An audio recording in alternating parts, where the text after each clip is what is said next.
এবার আপনাদের দেখাচ্ছি কুশমন্ডির ছবি। এখানে আজ দেবের সভা করার কথা ছিল এবং দেবকে দেখতে না পেয়ে কি বিশৃঙ্খলা পরিস্থিতি তৈরি হয়েছিল দেখুন। আপনাদের এই হচ্ছে দয়া করে এটা করবেন না প্লিজ, দয়া করে আমাদের সভাটা পরিচালনা করতেছেন, প্লিজ একটু সহযোগিতা করুন। আপনারা একটু শান্ত হন। কি কাজ করেছেন এই 5 বছরের মানুষের জন্য, তিনি আমাদের একটু সহযোগিতা করুন, আমাদেরকে সভাটাকে পরিচালনা করতে দিন প্লিজ। প্লিজ আপনারা একটু শান্ত হন।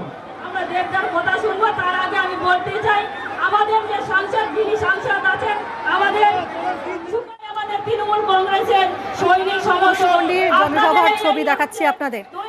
দেবকে দেখতে না পেয়ে সেখানে রীতিমতো বিশৃঙ্খল একটা পরিস্থিতি তৈরি হয়, চেয়ার ছোড়াছুড়ি শুরু হয়ে যায়।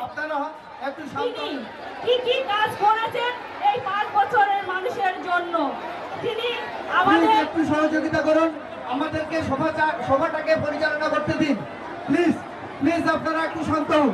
আমরা দেবদার কথা শুনবো। তার আগে আমি বলতে চাই, তারকা প্রার্থীকে একটু সামনে থেকে দেখার আশায় এসেছিলেন অনেকেই, কিন্তু সেটা দেখতে না পেয়ে এরকম পরিস্থিতি। ঠিক কি হয়েছিল জানবো। আপনাদের এই হচ্ছে দয়া করে এটা করবেন না প্লিজ, দয়া করে আমাদের সভাটা পরিচালনা করতেছেন, প্লিজ একটু সহযোগিতা করুন।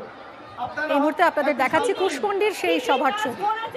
এই 5 বছরের মানুষের জন্য, তিনি আমাদের একটু সহযোগিতা করুন, আমাদেরকে সভাটাকে পরিচালনা করতে দিন প্লিজ। প্লিজ আপনারা একটু শান্ত হন। ভোটবঙ্গে আজ দিলীপ ঘোষ কি বলেছেন এবার শোনাবো আপনাদের।